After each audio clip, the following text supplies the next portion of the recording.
Good evening, everyone. Thank you for coming. My name is Jeff Dietrich. I'll be sort of introducing the project here. And I wanted to start the meeting off tonight with a couple of Zoom instructions about the virtual format. And then we'll launch into a presentation and Q&A. But just so I think most folks are used to these virtual meetings by now, but here's a little bit about how that's going to go tonight. You can listen in English, obviously, as I'm speaking. You entered this meeting muted. We do that so we can get through the presentation and then dedicate most of our time to Q&A. But while we're talking here, we'd ask for you to take a second to click the drop-down menu next to the microphone icon and just make sure your speakers are set up so that when we get to Q&A, you can unmute yourself if you like. Throughout the presentation that we'll give tonight, please feel free to use the Q&A section to ask a question while it's fresh on your mind. Share any comments you have as they occur, and we'll address those one by one during Q&A. During Q&A, you can also raise your hand to ask a question verbally. All these icons should be on the bottom of your screen here. And I apologize for this placeholder slide. I'll make sure that we correct this with the phone number for the meeting. But if you have any technical difficulties, you can call Dan Fielding with the cell phone here, 617-352-1593. One other thing that I have to say before we get started, this virtual public meeting is being recorded. So Massdot, the Massachusetts Department of Transportation, may choose to retain and distribute the video of the meeting, still images from the meeting, audio, or the Q&A transcript. By continuing to attend this virtual public meeting tonight, you are consenting to participate in that recorded event.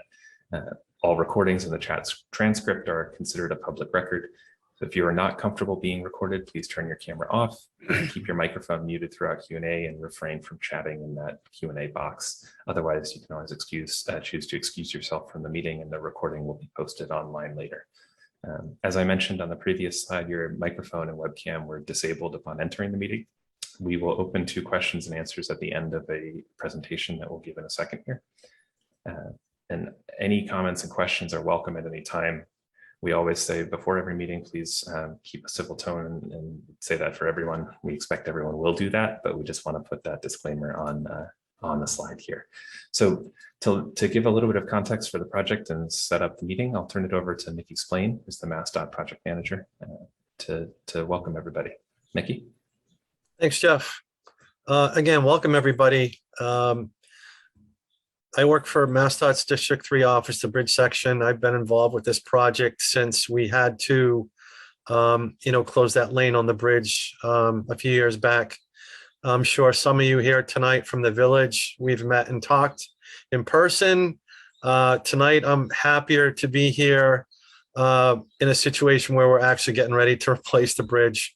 I know it's taken a long time to get here, and we talked about that in the very beginning when we did initial outreach. We told you it was going to take a while, but at least we're here, and we made a commitment to continue our communication with you through the whole process. So that's why we're taking this next step tonight. So the agenda tonight is we'll go through an overview of the project. We'll talk about construction staging, which basically means how we're going to build it, how it'll be organized. The construction impacts that you should expect, and then some next steps, and we'll have Q&A for you guys. So our team tonight is Massdot. Our contractor is Kodiak Corporation, and Jeff is with Howard Stein Hudson, our public outreach specialist. Next slide, please. I'll just talk about this quick, Jeff. So the project area, everybody is probably familiar with the area, Gleasondale village area. There's local access to the village. There's an industrial park adjacent to the bridge, and a lot of stores pick your own apple orchards are located nearby too. It's an important corridor for emergency services and first responders. And probably as many of you know that live there, it's also a commuter route with a fair amount of traffic. The bridge, it's closely abutted by homes and mill buildings, and it's over the Assabet River. So at this point, Jeff's going to walk through the rest of the presentation until we get to Q&A, and then I'll be back to help facilitate that. Jeff? All right, thanks, Mickey. So Mickey spoke to a couple of this in his introductory remarks, but we just wanted to make sure we shared the full timeline of this project. Dating back to 2015, there's a bridge inspection that determined the need for the work and the scope of that work. We went through a design and outreach effort that started in 2017, including realizing that we needed to replace the north abutment of the bridge. There was a 25% design public hearing in August of 2019, which it's hard to believe that that was as long ago as it was, but I'm sure that we saw most of you there in person rather than virtually. The 100% design, which is basically the final ready for construction sort of set of plans, was submitted in May of 2020. And that brings us to here tonight, September of 2021, where we're starting, ready to start major construction on the bridge replacement. And then expecting that to take what we call 2 construction seasons through next fall of 2022, when we'll have the bridge complete. So a lot of the content in this presentation I'll move through relatively quickly. It's stuff that we just want to make sure we have as a refresher, and we can go back to it in detail during the Q&A if we need. But really, we assume that you all know the answer to this question of why this project was initiated. That 2015 inspection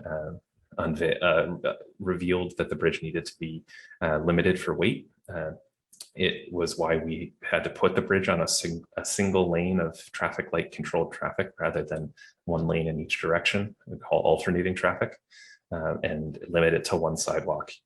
And beyond that, that inspection found that some parts of the deck and the rails that were there, as well as structural beams, like are pictured on the right side here, and the northern abutment of the bridge, which is sort of this piece of the bridge that holds the deck up, needed to be replaced. It was beyond repair. So all of that in sum really just means that the Gleasondale Road Bridge is being nearly entirely replaced to meet both current safety standards and to restore that uninterrupted two-way traffic.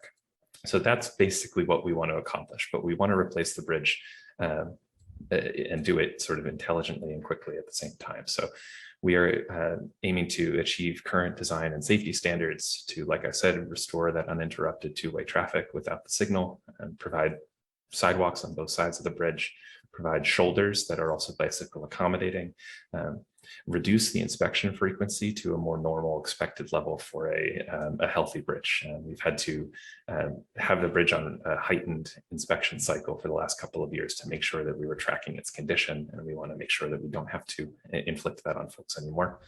And then finally, not preclude any future improvements that the town or homeowners or others want to make to the adjoining roadway in the area around the bridge. So the new bridge, once it's built, will have 2 10-foot travel lanes, 2 5-foot shoulders that are bicycle accommodating, 2 6-foot wide sidewalks, brand new crash tested railings at the back of the sidewalk, so that a vehicle is prevented from going into the water, systems to collect storm water on the structure and provide some basic treatment before it's discharged into the bridge. And all of that we want to do while maintaining what's called the current footprint of the bridge, basically staying within the area that we already had for the old bridge. So we prepared a couple of renderings during the design phase of what this is all going to look like. So we'll run through those again here in case you haven't seen them. But this is looking south with the mill villages on your right, 2 lanes in each direction. The shoulders you can see, sidewalks, new crash rails. Same thing looking north. And then because this was such a point of priority during the design phase, we wanted to make sure we highlighted this especially. So the crash tested railings, this is from a nearby bridge in Hudson on Washington Street, shows a sort of comparable example to what the railing details are going to look like on this bridge. So the main question and the reason we're here tonight is to walk you through how we're going to build it. What is our construction approach? So essentially, we're working in 2 stages. The first stage, which will begin this fall, will be demolishing the bridge's eastern side, the currently closed side, and then replacing it, rebuilding it, while traffic and pedestrians are staying on the existing west side of the bridge, much like they are today. So that will be this fall through spring of next year.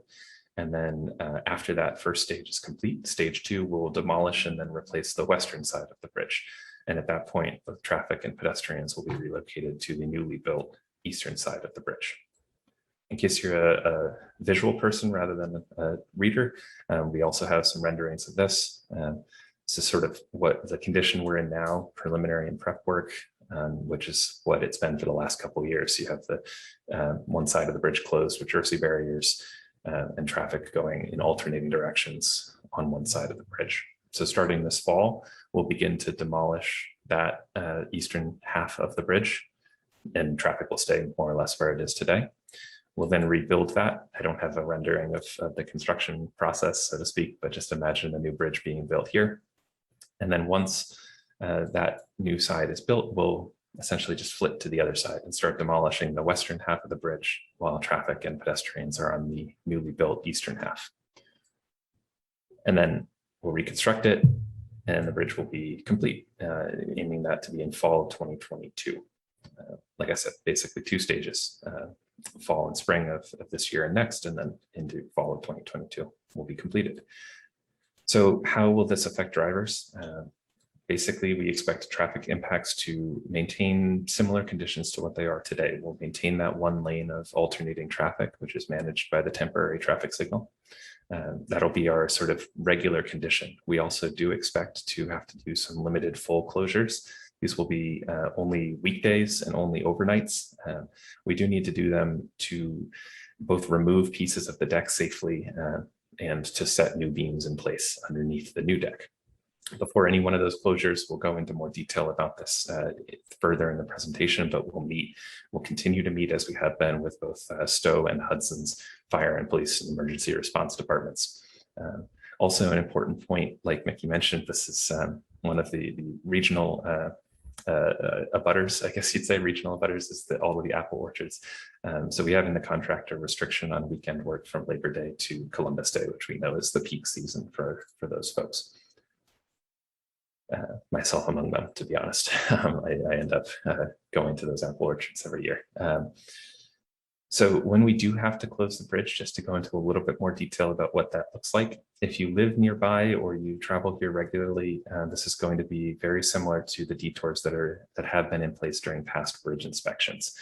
Anytime we need to close the bridge fully, we will sign a detour route and staff it with police details to help people navigate it. Essentially, just avoiding the closed area of the bridge at the 2 points of no return, or your last turnoff point. So you could use either Randall Road down to Hudson to Tower, or High Street on the south. So for any closure, that's the basic plan, but we will finalize it in coordination with the contractor, Massdot, the town, Stowe and Hudson's fire and police departments to make sure that the plan works for that particular closure. And that's all to avoid any potential delay in emergency response. Like Mickey mentioned, we know that this is a key access point between those 2 towns, and there's a lot of resource sharing that they do. Also, to discuss briefly how bikes and pedestrians will be impacted during construction.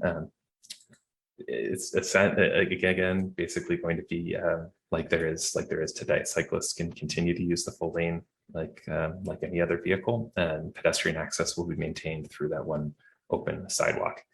We also know that the Assabet River is a significant environmental resource, so we wanted to touch on that very quickly. Like it says, the environmentally significant resource. Massdot is committed and has committed the contractor to stringent specifications in the construction contract for silt protection and guardianship of the river.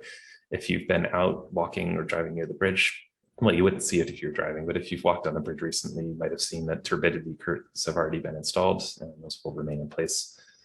As well as that, one of the things that we heard and talked a lot about in the design phase was the septic and sewer and water infrastructure that's immediately around the bridge, especially with some homeowners who abut the property. So we've been made aware of the location of all the septic tanks and wells in the area and are ensuring that we're not impacting those. Some of the preparatory work that has begun included tree removal this spring. So those trees that were removed in May were within the public right of way. We weren't on private property, and they were all done in service of either utility coordination or to enable construction. There are a lot of utilities that run near and over this bridge that we had to relocate in order to actually start construction. So that's what that was, if you've seen that. So the sort of the meat of this matter, meat of the meeting tonight is how are we going to manage impacts during construction? What's our strategy for that? So I'll spend the most time on this slide talking through it. What to expect during construction if you live nearby or travel the bridge. First off, you'll see equipment staged off the road. All of that will be either within the project limits or the contractor will store things off site. They will be working regular work hours, Mondays through Fridays, 7 a.m. to 3 p.m. Like I mentioned earlier, full closures are expected. And those will, when they occur, will only occur overnight between 7 p.m. and 7 a.m. And that's to balance traffic impacts and make sure that we aren't unduly impacting traffic during the day. Like I mentioned, no major delays in emergency response are anticipated during construction, and we're consistently coordinating with those departments for both towns. But I also wanted to talk a little bit about what to expect during bridge demolition. That's something that not everybody has lived near one in their lives. I'm personally living near one right now, so I'm getting some firsthand experience on bridge demo life. But so once we are demolishing the bridge during the daytime, so that's 7 a.m. to 3 p.m., like I said, there will be hammering using a piece of equipment called a hoe ram to demolish the deck and the concrete that makes up the sub roadway surface of the bridge. We know that we're working over a river here, so any material that's demolished and removed will be bagged and lifted, and it won't be dropped into the river. So we'll be staging equipment to help accomplish that. And then once those deck pieces are demolished, we'll remove the beams and any structural steel that we have to remove by basically cutting it and lifting it. And that will happen overnight after the deck is demolished. So I wanted to talk a little bit through how we expect to mitigate some of the impacts we do expect during construction. We expect that during work hours, we will have to occasionally briefly stop traffic, whether it's for a minute to drive a piece of equipment across a road or something, a few more minutes than that. Anytime that we have to do something like that, there will be police details present to help safely direct traffic and allow that construction equipment to access the work zone. We know that we're working near residences, so we have contract specifications in place about noise. No equipment will be left running when it's not in use, and then anything that the contractor is using, all construction equipment, is required to meet state standards for emissions and noise.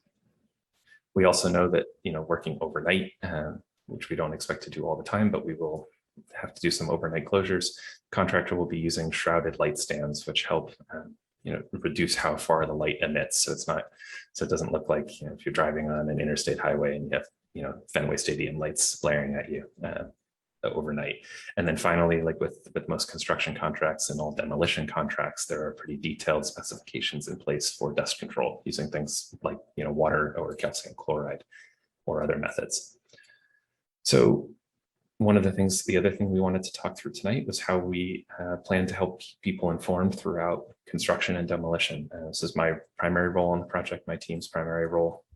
So I'll be able to answer any questions you have about it.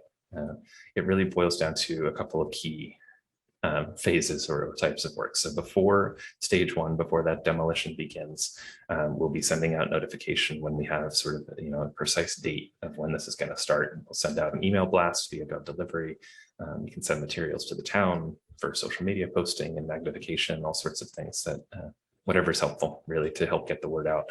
Those emails have already been going out for some of the utility and prep work and to advertise this meeting. So if you participated in this project in any way during design, you attended a past meeting where we reached out to you and you signed up, you should have gotten those emails. And I'll have that email address at the end of this presentation, so you can make sure you sign up if you haven't yet. And then we'll settle into a rhythm of regular notifications. So anytime there's a major work event, milestone progress that we want to share, we'll be sharing those updates via the email list I just mentioned. We'll keep a project website, which has been in place since design, up to date with whatever current information we can share.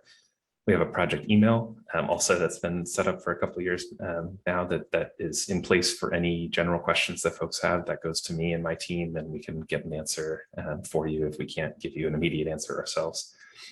And then for abutters, we also have a contractor hotline set up. Chris Barr, whose phone number is displayed on the screen. You can call him if you have any sort of like emergency requests or something doesn't look right on site. And then finally, when we do have to fully close the bridge, we recognize that that's a sort of atypical impact, that there's higher impact than the rhythm that you'll get used to during construction. So we'll do more outreach for that. So that's at a minimum, sending out emails, same thing through that email list, and then informing GPS companies of any detours that are going to be put in place. So we don't have somebody who doesn't drive the bridge every day turning too far on and getting confused and lost. So I wanted to overall move pretty quickly through that, through those slides to let us dedicate most of our time tonight to any questions and discussion people have.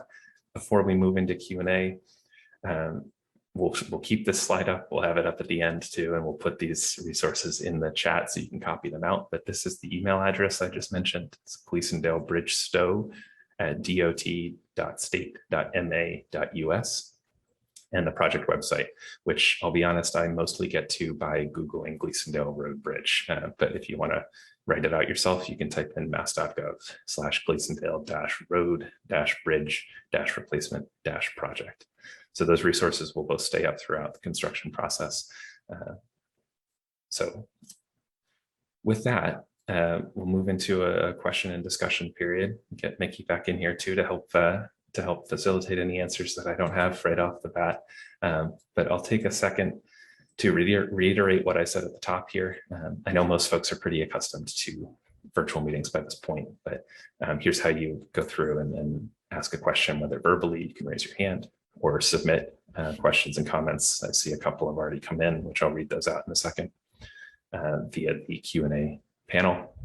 If you do verbalize a question, we like to know people's names. It's not mandatory by any means, but we'd appreciate getting to know you. And then this isn't a 200-person room here tonight, so I don't expect we'll have to keep a tight clock, but we want to make sure that everybody has a chance to say what they want to say and ask what they want to ask. So just be respectful of everyone else's time when you are asking your questions.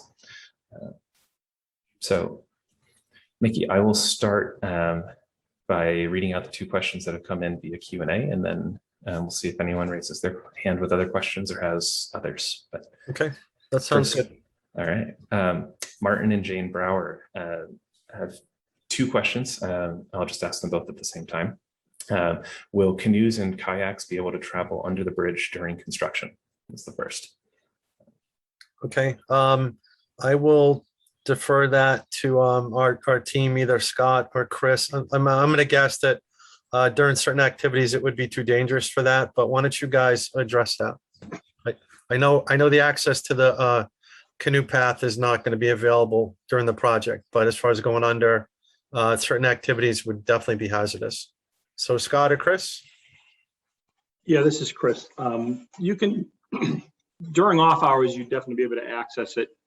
But like you said, during certain times, it definitely be some restrictions on it. I mean, the canoe path, you only have a couple 100 feet to get to the dam up there anyways. It gets pretty shallow, but during certain parts of demolition and erecting beams, it'll definitely be closed off. And during off hours, it definitely can be accessed for sure. Okay. Yeah, Jeff, that might be something for us to think about, with our team in the field, how to communicate that type of information for that specific use. Absolutely. That's a good question. So what was part two? Part two was how far in advance will notice of foreclosures be provided? Do you want to answer that one? Yeah, absolutely. So, we have the luxury here of having a relatively predictable work zone. In the most general answer is we'll provide it as far in advance as possible as we can. Typically that means, no less than a couple of days. If we can get away with it, we would ideally do 1 to 2 weeks for any operation that we expect. Chris and the contractor are working on a site day over day, and sometimes conditions change and we have to do something with less notice than we expect. But our principle in all of it will be to do as much advance notice as we can possibly get away with. Okay.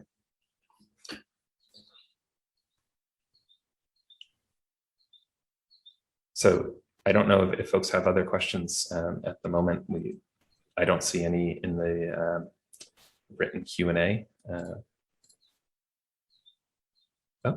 See, I think every time I say that, a new one comes in. So I'm just gonna, that's my good luck jinx. Yep. So from Wayne, hi, great job by all on the team.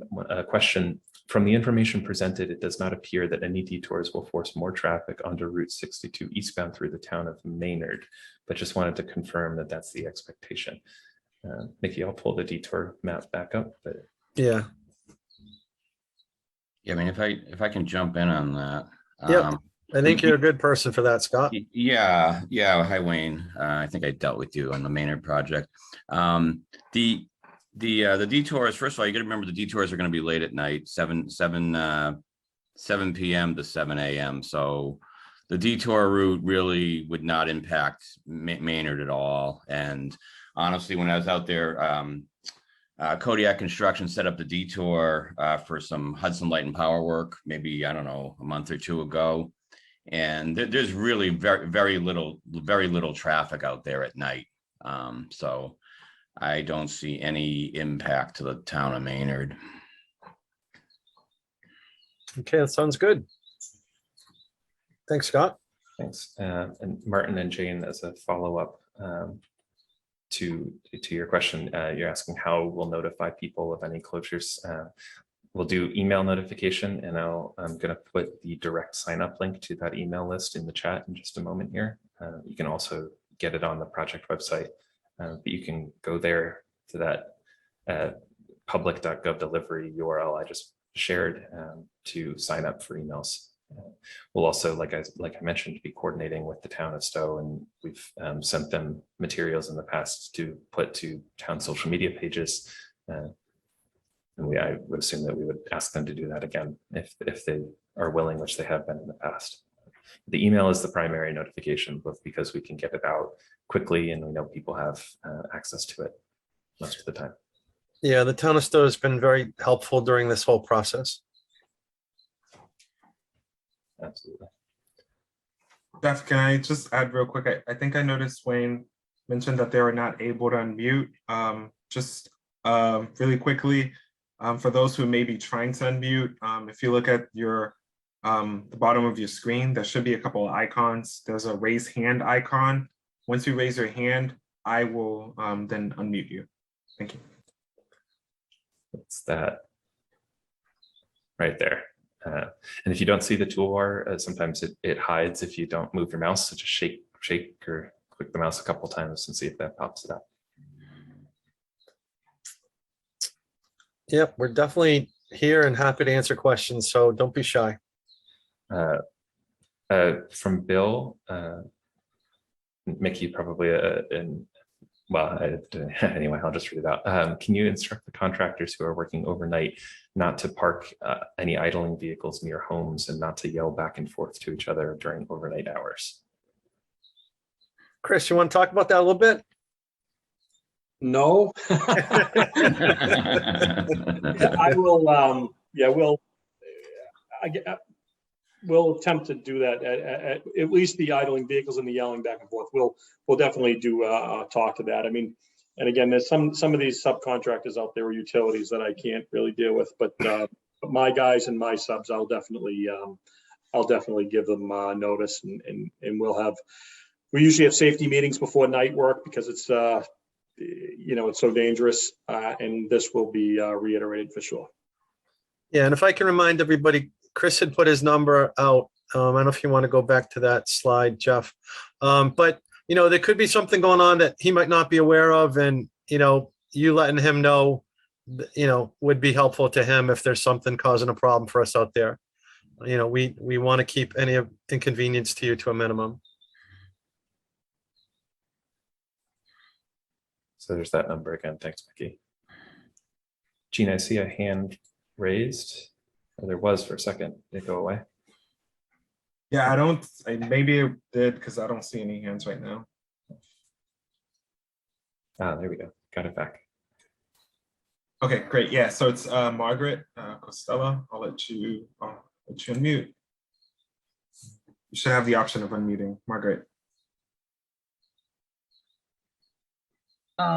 Yes, I had a question about the rationale for creating bite shoulders on either side of the bridge. when there's not really bike lanes and stuff on Gleasondale. I mean, I don't get why the bridge was expanded those extra 10 or 12 feet. Yeah, it's an understandable question, Margaret. You know, when we design a bridge, there are criteria we have to meet, and providing bicycle accommodation is one of them. And I'll be honest, it's not unusual for it not to match into the, you know, the surrounding area perfectly, because a lot of times it doesn't.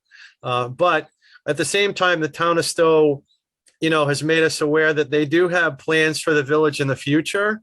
And that was something that they were also interested in. So I think in the future, you may see some changes through the village, although I would assume, you know, with the house spacing out there, it would be, you know, modest. But again, from Massdot's perspective, accommodating all users is something that we're required to do.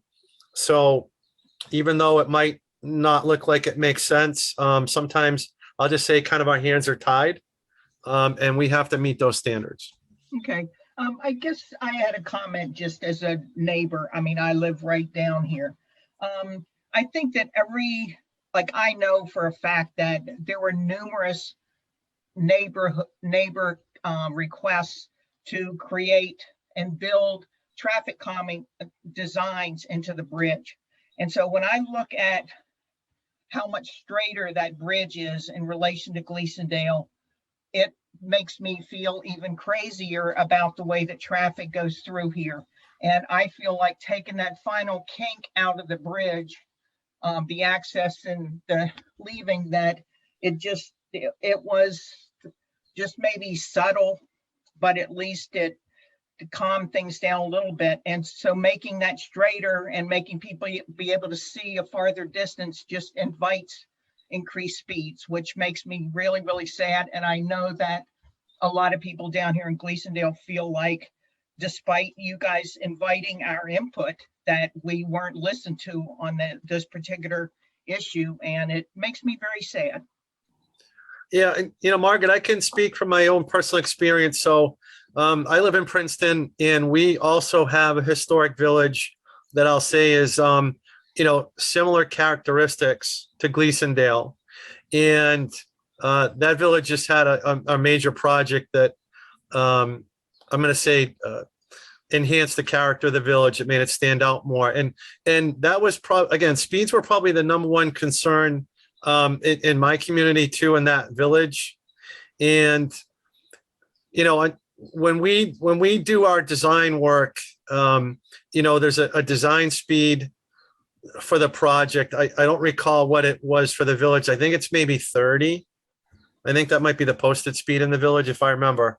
But because of that, we have to make sure that with like the roadway alignment, that it has to at least meet that 30-mile-per-hour requirement.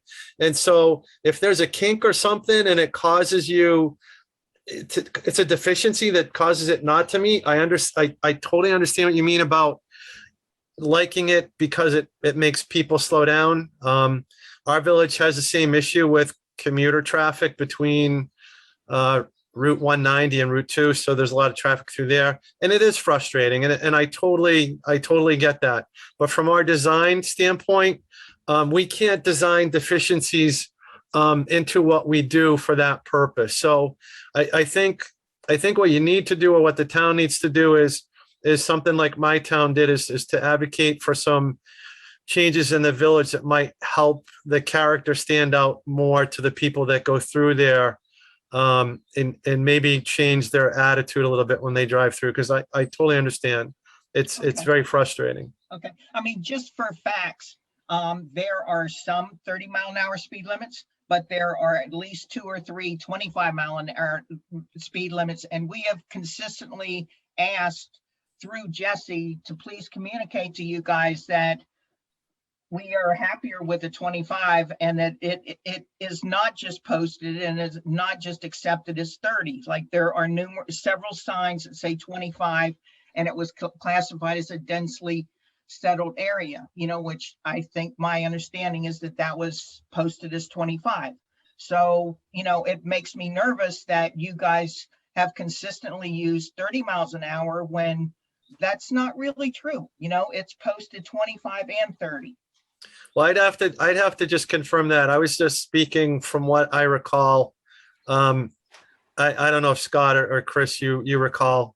But anyway, whatever the design speed that was selected, and again, there was input on that. That's how we have to design to, whether it was 25 or 30.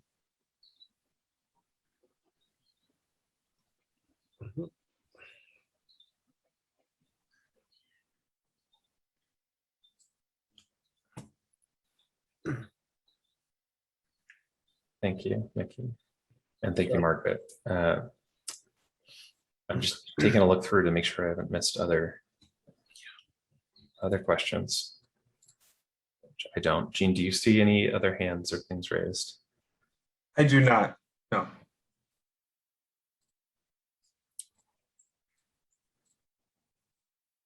Bill. Oh, thank you. Okay. I'm gonna put it in this screen because I have two screens up. Okay, Bill, you have the ability to unmute.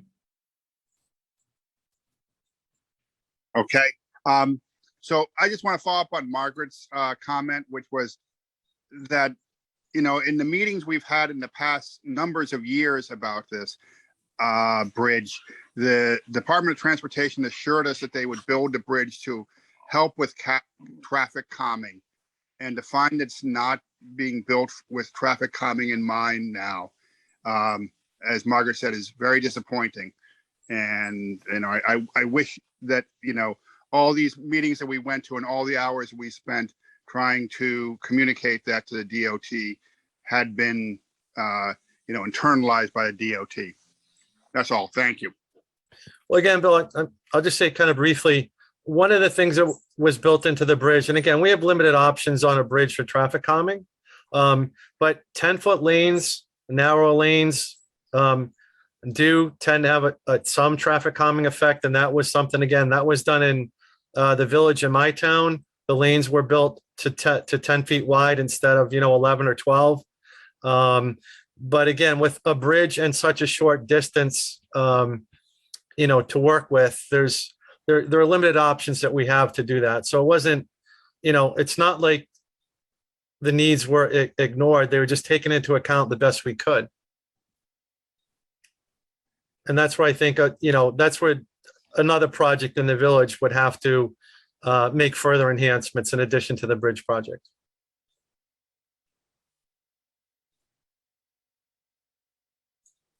Great. I think we have Jen next. You have the option of unmuting. Hi, I'm Steve Cohen. I'm one of the abutters to the bridges. Hey, Steve. Mine's real simple. We had sent a list in of questions with comments. It's not so much that I expect an answer today as much as I want to make sure you had it and that you were able to review it. Most of our stuff is to make sure the protection of the well, which we've already talked about in the septic. And a lot of it's to do with the cleanup afterwards and hopefully some replanting of a lot of the trees that disappeared, which I understand why they were taken down. I just hope that we can have some of them back when it's all done. And then, just as long as you have my list is more what I'm more to review. Yeah. What was the time frame on that, Steve? When did it get sent in? About a week. And Scott, are you familiar with it?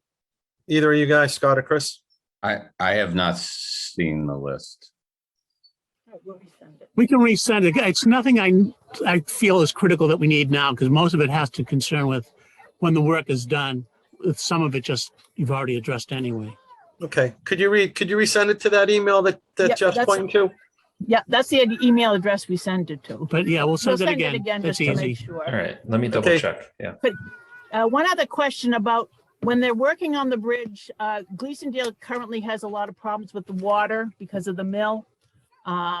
Is the work on the bridge likely to make the water problems for the wells any worse? Is anything being done The to PFAS, try to mitigate any additional problems? what's the particular problem that with the water? I guess I would expect that, no, there shouldn't be any changes to that, but I'm just curious. PFAS in the water and the soil at the mill. And it's spreading into Gleasondale. It's affecting all the wells now. It's actually starting to contaminate Okay. wells. Yeah, I mean, there's nothing we're doing that should change what's going on, so it sounds like, an existing condition that I don't know how it's being dealt with, or if it's the town's pursuing something with the mill or whatever the case is, but our work shouldn't change that at all. Okay. Sorry, I just wanted to confirm, we do have that email in the project inbox. Okay.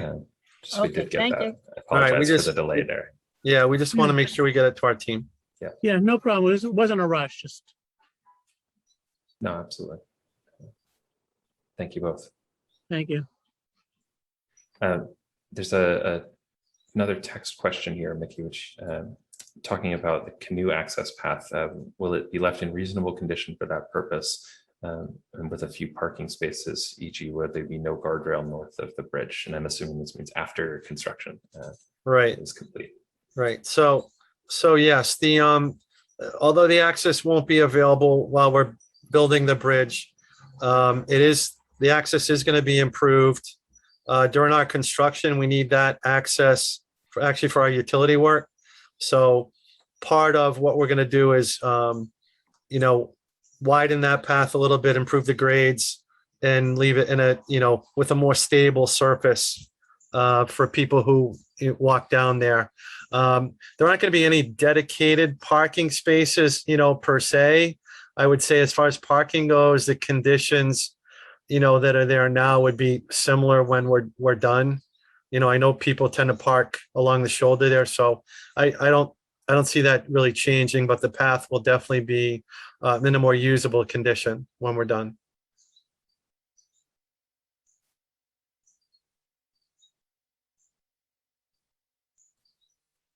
Thanks. Thank you, Mickey.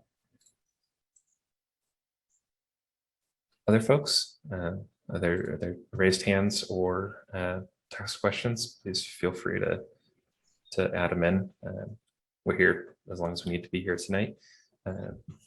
I will say, if anything, like we say at most meetings, if anything occurs to you after, or you want to dive into more detail about something, again, that's why we have that project email set up. And thanks again to Stephen Laurel for flagging that and making sure that we're getting emails to that inbox, which we are.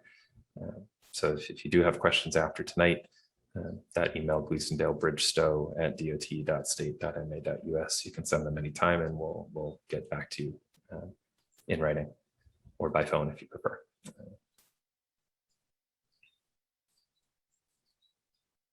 Gene, I'm not missing any hands or anything, am I? I don't think. I have the screen right in front of me now. Yep. No, I don't see any hands, Okay. at least for now. Yeah, we saw some thank yous, and we thank you guys too. Yeah, thank you everyone for making the time to come out tonight. I'll just do one last pitch for signing up for email addresses. If you haven't, we can add folks who registered with an email to that email list automatically. But if you want to forward it to anyone else, we would really appreciate spreading the word as much as you can. And Mickey, I don't know if you have any closing thoughts or remarks. No, again, I'm just glad we're finally here. And again, it's taken a while for us to get here, and that's frustrating to people. We understand, but again, we're hoping with the communication process established that this will help everybody get through this, in a relatively happy manner, and that our progress will be swift and we can return things back to normal in the village. So again, thank you to everybody who's listening in tonight. Please sign up, to the email if you haven't yet, and follow us on our website. Thank you, everyone. Have a good night. And call Chris all the time with your problems. Only kidding, Chris. All right. I will stop the meeting now. So thanks again, everybody. and we hope you all have a very good